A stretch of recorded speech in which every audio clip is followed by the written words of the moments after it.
Hello, I'm Cressida and I'm reading chapter 16 of How to Train a Dragon.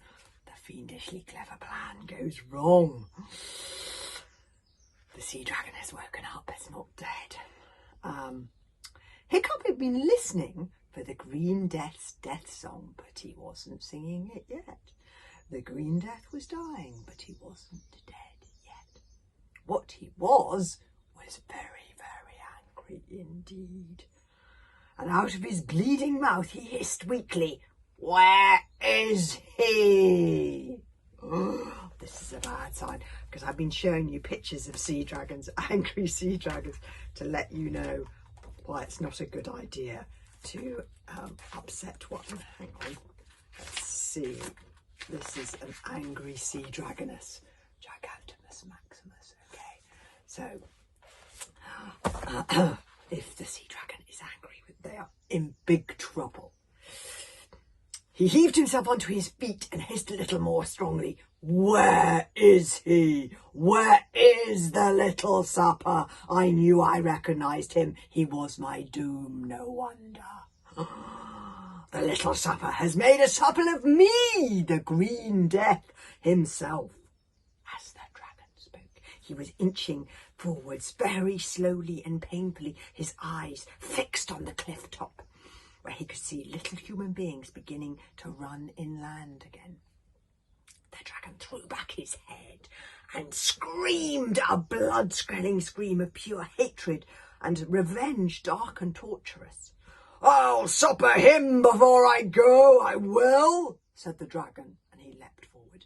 "Run!" shouted Hiccup. That sounds like a good plan. I don't know whether it's fiendishly clever or not, but it's a good plan. But everybody was already running as fast as they could.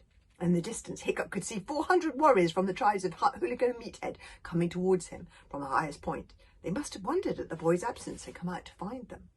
"But they won't get here in time," thought Hiccup, "and even if they do, what can they do?" Just then the dragon landed with a crash on the cliff top, and suddenly the sun was blotted out. 20 boys ran towards the shelter of the ferns. The dragon picked up the nearest with one claw and turned him over.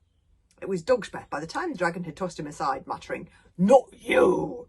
The other boys had disappeared into the bracken. The dragon was sick, but he laughed weakly. "You're not safe there, no, for though I can't see you to kill you, I can use my fire."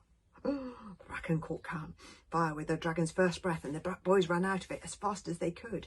Hiccup stayed in a little longer because he knew the dragon was waiting for him. Finally, the heat became unbearable, and he took a deep breath, closed his eyes, and ran out into the open.